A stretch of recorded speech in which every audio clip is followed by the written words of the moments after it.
நம்ம வீட்டுக்கு யார் வந்தாலும் முதல்ல மேலே தான் பார்ப்பாங்க.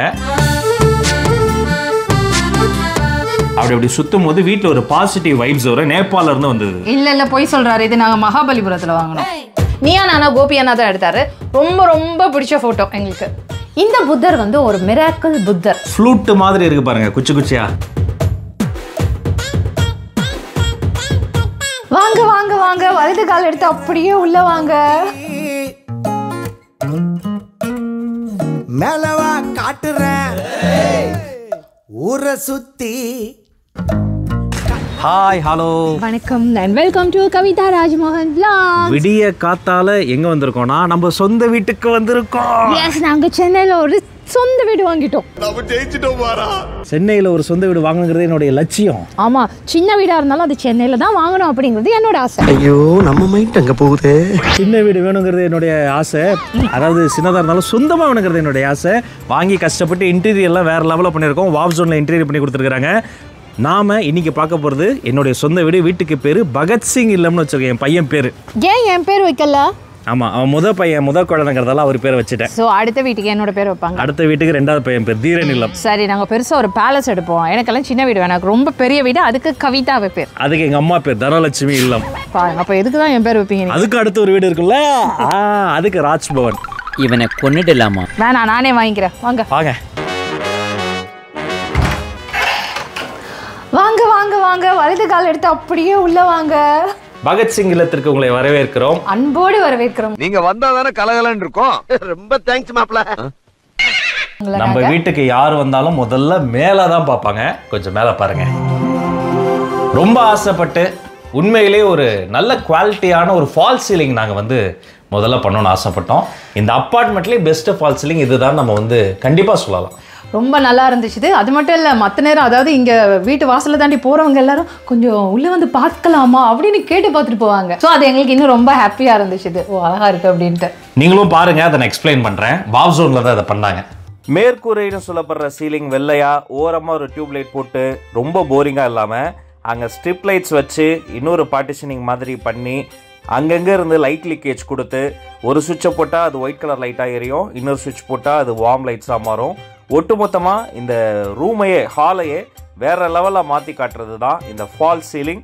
உண்மையிலே இது பேர் ஃபால் சீலிங்காக இருந்தாலும் டெக்கரேஷன் அண்ட் அதோடைய லுக்கை பொறுத்த வரைக்கும் இது ஒரு ட்ரூ ஆர்ட்னே சொல்லலாம்.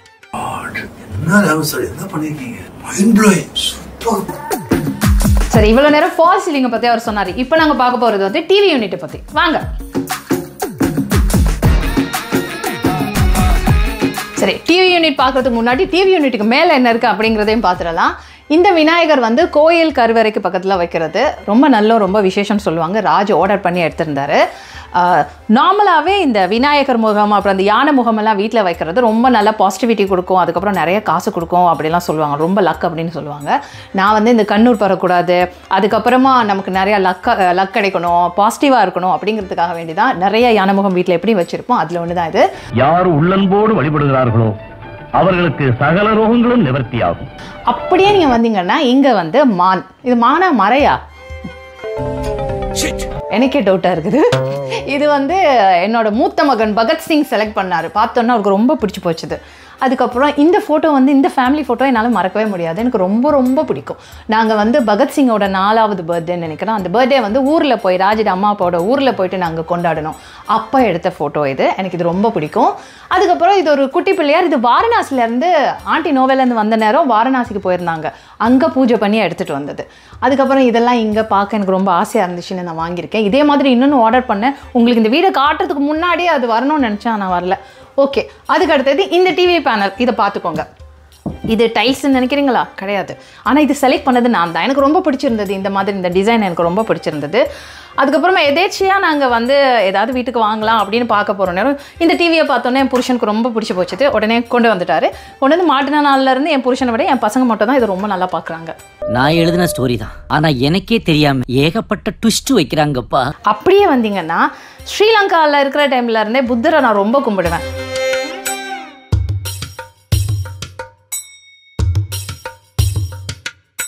விநாயகர் ஒரு கடவுள், அவரை மனிதராக கும்பிடுறோம். புத்தர் ஒரு மனிதர், அவரை கடவுளாக நாங்கள் கும்பிடுறோம். இந்த புத்தர் வந்து ஒரு மிராக்கிள் புத்தர். என்கிட்ட வந்து ஏற்கனவே புத்தர் ஸ்டாச்சுவெல்லாம் இருந்தது, அதுக்கப்புறம் அதெல்லாம் எங்கே போனது அப்படின்னே தெரியாது. ஆனால் இந்த புத்தர் எப்படி எங்கள் வீட்டுக்கு வந்தார் அப்படிங்கிறதே தெரியல. ஆனால் இந்த புத்தர் வந்த நாள்ல இருந்து உண்மையிலே சொல்லுவாங்க புத்தர் வந்து அமைதியை கொடுப்பாரு, அது இப்படி தான் சொல்லுவாங்க. ஸோ இந்த புத்தர் வந்ததுலேருந்து வீட்டில் அடிக்கடி வர அந்த சண்டைகள் இல்லாமல் போயிடுச்சு. ராஜ் எப்போ பார்த்தாலும் கோவப்பட்டே இருப்பார், எல்லாத்துக்கும் சண்டை போடுவார். இப்போ என்னவோ தெரியல, அப்படியே ரொம்ப பீஸ்ஃபுல்லாக இருக்காரு. நீங்கள் இன்னொரு அவதாரம் எடுத்தா இந்த உலகம் தாங்காது சார், ரிலாக்ஸ். இதெல்லாம் எனக்கு ரொம்ப பிடிச்சிருக்கும், உண்மையில ரொம்ப மிராக்கிளாக இருக்குது. புத்தர் வந்ததுலேருந்து எங்கள் வீடு ரொம்ப பீஸ்ஃபுல்லாக, ரொம்ப அமைதியாக, ரொம்ப நல்லா இருக்குது. அது ரொம்ப நல்லா இருக்குது. இது பார்த்துக்கோங்க இந்த புத்தரை. அப்படியே அவருக்கு ஒரு மாலை போட்டுருவோமா? அம்மா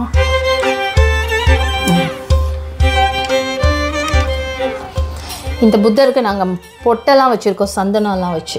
அக்செப்ட் த பெயின்னு சொல்கிறாரு, அதுக்கு அர்த்தம் தெரியுமா? அரசு மறுத்து போ என்ன அர்த்தமா பிரபு சொன்னார்.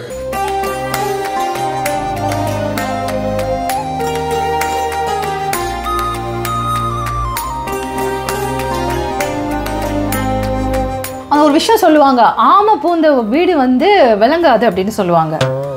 ஆனால் உண்மையாக அது கிடையாது. அது வந்து கொஞ்சம் வைங்க, அப்படி அதில் காசெல்லாம் வச்சிருக்கேன், அப்போ தான் நல்லது. இந்த ஆமைக்கு காசு ஒவ்வொரு நாளும் தண்ணி வச்சு அவர் ஆமை வச்சு ஆமை சுசு போயிருக்கு, க்ளீன் பண்ணியா? சுசு கிடையாது, நான் தான் தண்ணி வச்சு அதை ஒவ்வொரு நாளும் குளிப்பாட்டுவேன். ஏயா இன்னைக்கு நீ இப்படி உயிரை வாங்குற? நீ வாழறப்ப என்னைக்காவது நான் குறுக்க போந்துருக்கலாம். மூட நம்பிக்கை முட்டா. அவர் எல்லாத்தையும் மூட நம்பிக்கைன்னு வரும், ஆனால் இது எல்லாத்துலயும் எனக்கு நம்பிக்கை இருக்கு. அந்த ஆமா அந்த கதை வந்து குழப்பல என்ன விக்கிறோம்னே தெரியல. விவேக் என்ன சொல்லியிருந்தாருன்னு சொன்னா, அது இயலாமை, முயலாமை, கல்லாமை, அதுகள் தான் வீட்டுக்குள்ள வரக்கூடாது, இந்த ஆமையெல்லாம் கிடையாது, சரியா? அதனால இந்த ஆமை வச்சு அதுக்கு கீழே வந்து நீங்க காசு வைக்கணும். நம்பிக்கை இருக்கவங்க வீட்டில் வைங்க, உங்களுக்கும் நிறைய காசு வரும், நிறைய பாசிட்டிவிட்டி வரும். ஆமையை விடுங்க, பக்கத்துல பாருங்க. இது பாத்தீங்களா, எனக்காக என்னுடைய நண்பர் நேபாளில இருந்து கொண்டு வந்தாரு. இதை தட்டி அப்படி சுத்தும் போது வீட்டுல ஒரு பாசிட்டிவ் வைப்ஸ் வரும். நேபாளில இருந்து வந்தது. இல்ல போய் சொல்றாரு, இது நாங்க மகாபலிபுரத்துல வாங்கினோம். எல்லாமே வெளிநாடு. பாருங்கம்மா. திருச்சியில வாங்கினதா? யார் நேபாளில இருந்து கொண்டு வந்தது? நீ ஏதோ பில்டப்பா சொன்னேன், நான் ஏதாவது பில்டப்பா சொல்லலாம். அதெல்லாம் கிடையாது, இது மகாபலிபுரத்துல நாங்க வாங்கினது. சும்மா சொல்றது, கதை விடுறது பாத்தீங்களா? ஆனா பாக்கிறதுக்கு பாருங்க நேபாளில இருந்து வந்த மாதிரியே இருக்கும். உன்னைய வச்சுக்கிட்டு ஒரு நேபாள் கூட பண்ண முடியாது. அடுத்து நந்தி சிலை. அம்மாடி, நல்ல வீட்டான சிலை. இது ஒரு நந்திக்கு கொடுக்க போகணும்னு போயிட்டு பயத்துல திரும்ப வீட்டுக்கே கொண்டு வந்துட்டாரு. கவிதாவுடைய அக்கா வீட்டுக்காரர் கனடால இருக்கிறாரு, மதிப்பிற்குரிய நந்திராஜன் அண்ணா. அவரை பார்க்க போனப்ப அவருக்காக வாங்கின கிஃப்ட். ஏர்போர்ட் நுழையும் போது எனக்கு டவுட் ஆச்சு, இவ்வளோ வெயிட்டா இருக்கு, கஸ்டம்ஸ்ல புடிச்சு நீங்க வந்து சிலை கடத்தல் பண்றீங்கடா. ஃபர்ஸ்ட் டைம் கனடா போறாருல, ஒரு பக்கம் பயம் அவருக்கு, ஐயோ இதை கொண்டு போய் ஏதாவது நடத்தணும், திரும்ப வீட்டுக்கே கொண்டு வந்துட்டாரு. அப்புறம் கடைசியில் இந்த நந்தி நம்ம வீட்டுக்கே வந்துட்டேன். வீடு சின்னது அப்படிங்கிறதால ஸ்டோரேஜ் ப்ராப்ளம் கட்டாயமா இருக்கும்.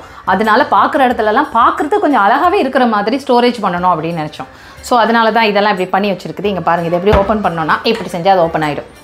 அதுக்குள்ளே என்னென்ன வேணுமோ நம்ம அப்படி உள்ளே வச்சுட்டு அப்படியே திரும்ப அப்படி செஞ்சுட்டோம். திரும்ப திறக்கணும்னா திரும்ப இப்படி செஞ்சால் இப்படி வரும். அதுக்கப்புறம் அதை ஓப்பன் பண்ணி எடுத்துட்டு திரும்ப இப்படியே நாங்கள் மூடிடலாம், அவ்வளோதான். ஓ, குரலி வித்தையா? ஸோ அது டிவி யூனிட் ஏரியா. இந்த பக்கம் திரும்பினீங்கன்னா இதுதான் எங்களுடைய சோஃபா கவுச் ஏரியா. குட்டி வீடாக இருந்தாலும் சொந்த வீடு இல்லையா, அதனால பார்த்து ஒவ்வொரு பொருளாக சூஸ் பண்ணாங்க கவிதா. சின்ன வீடாக இருந்தாலும் சொந்த வீடு இல்லையா அப்படி சொல்லுங்கள். இந்த வீட்டை பொறுத்த வரைக்கும் நான் சொல்லியிருந்தேன்ல ஸ்டோரேஜ் ப்ராப்ளம் இருக்குன்னு. அதனால எந்த அளவுக்கு ஸ்டோரேஜை நாங்கள் எப்படி அழகாக காட்ட முடியுமோ அப்படி எனக்கு தெரிஞ்ச மாதிரி இப்படியெல்லாம் ஸ்டோரேஜ் வச்சா நல்லோம் அப்படின்னு சொல்லி நாங்கள் செஞ்சு எடுத்துருக்கோம். இப்போ மேலே இருக்கிறது மணி பிளான்ட், உங்களுக்கு தெரியும்ல, மணி பிளான்ட் வைக்கிறது வீட்டுக்கு ரொம்ப நல்லோம் அப்படின்வாங்க. எனக்கு இதிலெல்லாம் உண்மையிலேயே ரொம்ப நம்பிக்கை அதிகம். இப்படியெல்லாம் இருந்தால் ரொம்ப நல்லோம் அப்படின்னு, ஒரு பாசிட்டிவாக இருக்கும் அப்படிங்கிறதுக்காக இங்கெல்லாம் சின்ன சின்ன ஸ்டோரேஜ் ஐட்டம்ஸ் வச்சுருக்கேன். அந்த மெடிசின்ஸ் வைக்கிறது அதெல்லாம் இதில் வச்சுருக்கேன். சின்ன ஃபைல்ஸு அதெல்லாம் இதில் இருக்குது. அதுக்கப்புறம் இதனோட தீரனோட ஃபோட்டோ. இதில் பார்க்க அவ்வளோ ரொம்ப சாதுவான ஒரு பையன் மாதிரி இருப்பான். இந்த ஃபோட்டோ தீரனோடது எனக்கு ரொம்ப பிடிக்கும். அதுக்கப்புறம் இதுவும் நான் வாங்கினது, இது எனக்கு ரொம்ப நல்லா பிடிக்கும். அது வந்து மெடிடேஷன் பண்ணுற மாதிரி ஒரு சிலை. அதுக்கப்புறம் இது ரெண்டும் எங்களுக்கு ரொம்ப ஸ்பெஷலானது. இது வந்து ஃபஸ்ட் இயர் பர்த்டேக்கு பகத்சிங்கோட ஃபஸ்ட் இயர் பர்த்டே ஃபோட்டோ. இது வந்து தீரனோட ஃபஸ்ட் இயர் பர்த்டே ஃபோட்டோ. ரெண்டு பேரும் அதை பார்க்க அவ்வளவு அமைதியான நல்ல பசங்க மாதிரி இருப்பாங்க. எனக்கு இந்த ஃபோட்டோஸ் ரொம்ப பிடிக்கும். அதுக்கப்புறம் இது வந்து இந்த இபி, இதுக்கு என்ன சொல்கிறது, இபி யூனிட்டா? இபி யூனிட்னா சொல்லணும். இது வந்து இபி யூனிட். ஸோ உங்களுக்கு தெரியும்ல, அது சும்மா பார்க்கும்போது நல்லா இருக்காது அப்படிங்கிறதுக்காக இது அப்படியே ஃபுல்லாக கவர் பண்ணியிருக்கோம். நான் அதுக்கப்புறம் யோசிச்சு இந்த கவர் பண்ணதில் ஏதாவது போடுவோமா ஒட்டுவோமான்னு ஒன்றும் சரியாக வரல, அதனால் அப்படியே விட்டுட்டு அதுக்கு மேலே எங்கள் ஃபோட்டோஸ் எல்லாம் இருக்கும் பார்த்துக்கோங்க. அதுக்கப்புறம் இந்த முருகர் வந்து அலங்கார முருகர். நாங்கள் எங்கள் வீட்டில் முருகர் படம் முன்னாடி இல்லையே அப்படின்னு யோசிச்சுட்டு இருந்தோம். கிட்டடியில் தான் இது எங்களுக்கு வந்து கிடச்சிச்சு. ரொம்ப அழகாக மேலெல்லாம் டெக்கரேட் பண்ணியிருக்காங்க, ரொம்ப நல்லா இருக்குது. அதுக்கப்புறம் சாய்பாபா. எப்போவுமே எந்த வீட்டுக்கு போனாலும் நாங்கள் முன்னாடி எப்படியோ சாய்பாபா இது வச்சுருப்போம். நான் ஒரு சாய் டிவோட்டி அப்படிங்கிறதுக்காக. ஸோ இந்த சைடில் சாய்பாபா இது. அதுக்கப்புறம் இங்கே லக்ஷ்மி.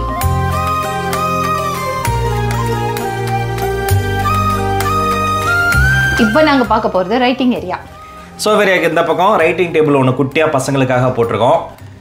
மேலே பார்த்தீங்கன்னா பத்மம் கோயில் கருவறை உள்ளே இருக்கிறது. நம்ம எதை வேண்டிக்கிறோமோ அது பல மடங்கு நமக்கே ரிட்டர்ன் தரக்கூடியது. இது வந்து நம்ம வீட்டில் நாங்கள் மாட்டியிருக்கிறோம். கடவுளே என் பொண்டாட்டிக்கு நல்ல புத்தியை கொடு, என் பசங்களுக்கு பொறுமையை கொடு, என் புருஷனுக்கு நல்ல புத்தியை கொடு, வாயை தந்தா பொய்யா பேசிட்டு இருக்காரு. ஸோ பத்மம் வச்சு இங்கே கீழே நம்ம படிக்க வரும் பொழுது ஃபோக்கஸ் வர்றதுக்கும் நல்லாயிருக்கும். அண்ட் ஒரு நல்ல ஆர்ட் ப்ராடக்ட் கூட எவ்வளோ நுணுக்கமாக வேலை பார்த்துருக்காங்க பார்த்தீங்களா. ஸோ இந்த டேபிள் வந்து பசங்களுக்காக தான் வாங்கினது. எழுதுறதுக்குன்னு ஒரு இடம், படிக்கிறதுக்குன்னு ஒரு இடம் வேணும். எஸ், இந்த டேபிளை செலக்ட் பண்ணது நான். இது வேற ஆனா உனா ஒன்று கத்திக்கிட்டு இருக்குங்க. இது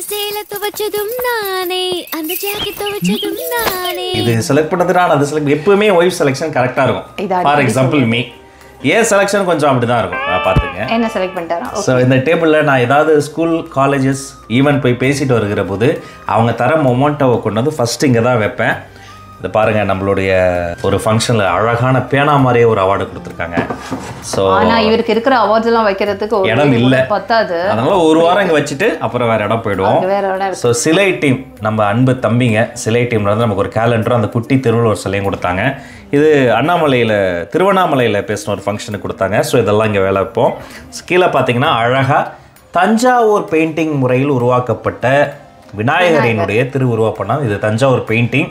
நம்ம கிருத்திகாஸ்வரத்தை இதை செய்வேன்னு சபதம் போட்டிருக்கிறாங்க. ஐயோ, நீங்க ரொம்ப டேஞ்சர் போல்த. இது வந்து ஒரு பரதநாட்டிய அரங்கேற்றம் என் தலைமையில் நடைபெற்றது. அந்த டான்ஸ் ஸ்கூல் மாஸ்டர் ஜெயஸ்ரீ எனக்கு கொடுத்தாங்க. பக்கத்திலே மலர்கள், அஃப்கோர்ஸ் சாய்பாபா, அவருக்கும் சில மலர்கள். இதை விட வேற என்னங்க வேணும்? படிச்சு உட்காந்து எழுதி மனப்பாடம் பண்ணி நல்லா மார்க் வாங்குறது. என் பசங்களோட போட்டோஸ் இருக்கு, இது சொல்லுங்க. பசங்களுடைய போட்டோஸ், இது வந்து ஒரு மெமரிஸ்லாம் சேர்த்து நிறைய போட்டோஸ். இந்த சைடு போனா இங்க ஒரு போட்டோ இருக்கும், இங்கேயும் இருக்கு. அது தேய்க்காம சத்தம் வராம. ஓகே, அப்படியே இந்த சைடு காட்டிடுறேன், அவ்வளோதான். ஸோ இது எல்லாமே இருக்கு. இதுக்கு மேலே வேற என்ன வேணும்? உட்காந்து படிச்சு எழுதுறதுக்கு கொஞ்சம் மனசு வேணும். அது எங்க பசங்களுக்கு என்ன சொல்றது, கஷ்டம் தான். சரி பார்ப்போம், நல்லா படிப்பாங்க. யார வேணாலும் கூப்பிடு, ஆனா நான் இந்த இடத்த விட்டு நடந்த மாதிரி தெரிஞ்சுக்க. எல்லாம் பார்த்துட்டீங்க. இப்போ நீங்கள் பார்க்க போகிறது முக்கியமான இடம், அதுதான் நம்ம பெட்ரூம். வாங்க பார்க்கலாம், வாங்க. என் பையன் நல்லா குதிச்சு விளையாடுறதுக்கு தான் இந்த பெட்ரூம் இருக்குது அவனுக்கு. இந்த பெட்ரூம் வந்து ரொம்ப லைட் கலர்ஸ்லேயே வந்து வால்பேப்பரெல்லாம் போட்டிருக்கோம். அதனால இந்த ஹெட் சைடில் வந்து இப்படி ஃப்ளோரலாக இப்படி கோல்டு இருந்தால் ரொம்ப நல்லா இருக்கும் அப்படிங்கிறதுக்காக இது பண்ணிருக்கோம். அடுத்தது இந்த பெட்டை பாருங்கள். இந்த பெட் வந்து ஃபுல்லாகவே ஸ்டோரேஜ் தான். இந்த பெட்டு என்னென்னு யோசிப்பீங்க. ஏற்கனவே பாருங்கள், இந்த இதில் இருக்குது, இந்த ஹெட் சைடில் வந்து ஸ்டோரேஜ் இருக்குது. அதே மாதிரி இதுலேயும் ஒரு பெரிய ஸ்டோரேஜ் இருக்குது. அதை தவிர வேறு எங்கே ஸ்டோரேஜ் இருக்குது அப்படின்னா, வாங்க காட்டுறேன், வாங்க. சொன்னல பெட்டே வந்து ஒரு ஸ்டோரேஜ் தானே. வாங்க உங்களுக்கு காட்டுறேன். இப்போ சந்திரமுகி மாதிரி நன்னும் ஒதலவா. அப்பா, என்ன ரொம்ப சீக்கிரமாக வந்துருச்சுது. Storage, full and full storage. அடிக்கடி யூஸ் பண்ணாத ஐட்டம்ஸ் எல்லாத்தையும் அழகாக பேக் பண்ணி, அழகாக இருக்கான்னு தெரியாது, பட் பேக் பண்ணி இப்படி வச்சுருக்கோம். அதில் என் பசங்களுக்கு வந்து அடிக்கடி யூஸ் பண்ணி கஷ்டப்படுத்துகிற அந்த டாய்ஸ்லாம் எடுத்து உள்ளே ஒழிச்சு வச்சுருக்கேன். அவங்களுக்கு தெரியாது இதில் இருக்குது அப்படின்ட்டு. அதோட முக்கியமானது தான், வாங்க, இந்த ஃபோட்டோ. உங்களுக்கு ஏற்கனவே தெரியும், வெட்டிங் ஃபோட்டோஸ் எங்கள்கிட்ட இல்லை அப்படின்னு ஒரே நான் கவலைப்பட்டுட்டே இருப்பேன். அந்த டைமில் தான் மிஸ்டர் அண்ட் மிஸ்ஸஸ் சின்ன திரையில் எடுத்த ஃபோட்டோ இது. நீயா நானா கோபி அண்ணா தான் எடுத்தார். ரொம்ப பிடிச்ச ஃபோட்டோ எங்களுக்கு. இது எப்போயுமே இந்த இடத்துல இருக்கணும் அப்படிங்கிறதுக்காக வந்து மாட்டியாச்சுது. இது என்னன்னு தெரியுதா? ரொம்ப கண்டுபிடிக்க ரொம்ப கஷ்டம் இல்லை. இதுதான் எங்களோட வாட்ரோப். கொஞ்சம் எக்ஸ்பென்சிவ் தான், இப்படி தான் வேணும் அப்படின்னு சொல்லியே செஞ்சோம். அப்படியே அது ஸ்லைடிங் டோர். உள்ளே எனக்கு எல்லாம் முதல்ல அழகாக தான் அடுக்கி வச்சுருந்தேன். இப்போ எல்லாமே கொஞ்சம் இதாக இருக்குது. அதனால் இப்போ திறந்து காட்டுமா வேணுமான்னு யோசனையாக இருக்குது. இதெல்லாம் நல்லா அடுக்கி வச்ச பிறகு இதுக்கு ஒரு தனியாக காட்டுவோம் இது, சரியா? ஸோ இதுக்கு அடுத்தது இங்கே பசங்களோட ட்ரெஸ்ஸஸ், என்னோட காஸ்மெட்டிக் ஐட்டம்ஸ் அதெல்லாம் இங்கே இருக்குது. ராஜுக்கு வந்து இதில் ஒரு சின்ன ஒரு இடம் இருக்குது, அதில் மட்டும்தான் அவருக்கு ட்ரெஸ் கொடுத்துருக்கேன். வேறு இடம்லாம் கிடையாது, மற்றதெல்லாம் எங்களுக்கு தான். அடுத்தது இங்கே தான் வந்து சுவிட்ச் போர்டு உள்ளே இருந்துச்சுது. இப்போ அதுக்கப்புறம் அதை அப்படியே கொண்டு வந்து இந்த சைடு வச்சுட்டோம். ஏன்னா இங்கே வாட்ரோப் இருக்கிறதால இப்போ இந்த சைடு வச்சுட்டோம். இவ்வளவுதான் எங்களோட பெட்ரூம். ஃபால் சீலிங் மட்டும் கிடையாதுங்க, வாவ் ஜோன் பார்த்திபன் இந்த ஃப்ளூட்டட் பேனலையும் பண்ணி கொடுத்தாரு. ஃப்ளூட் மாதிரி இருக்கு பாருங்க, குச்சி குச்சியா. ஆமா, இந்த பேனல் போட்ட உண்மையில ரொம்ப அழகா இருக்கும். நாங்க நிறைய பேனல் வந்து செலக்ட் பண்ணணும், கடைசியில் கொஞ்சம் அவசரம்னால இந்த பேனல் தான் கடைசியில் எங்களுக்கு ஓகே ஆனது. இது சூப்பராகவும் எடுத்து கொடுக்குது. இந்த ஃப்ளூட்டட் பேனல் என்ன பெரிய ஆச்சரியம் நீங்க நினைப்பீங்க, இது வால் நினைப்பீங்க. இல்ல, இதுக்கு அந்த பக்கம் ஒரு மாடுலர் கிச்சனே இருக்கு. பெரிய அந்த புறமே இருக்கு, அந்த பக்கம் அதுல அந்த பக்கம் ரெஸ்ட் ரூம், பாத்ரூம் எல்லாமே இருக்கு. அதெல்லாம் பார்க்கணும்னு அவங்க ஆசைப்படுவாங்களே. ஆமா, அப்ப காட்டத்தானே வேணும், காட்டிடுவோம். இந்த வீடியோல இல்ல, அது அடுத்த வீடியோல கண்டிப்பா நாங்க காட்டுவோம். ஸோ வீட்டுக்கு முதல் முறையா வந்திருக்கீங்க, இருங்க நான் போய் காஃபி போட்டு எடுத்துட்டு வரேன். இல்ல நீங்க இருங்க, நான் போட்டு எடுத்துட்டு வரேன்.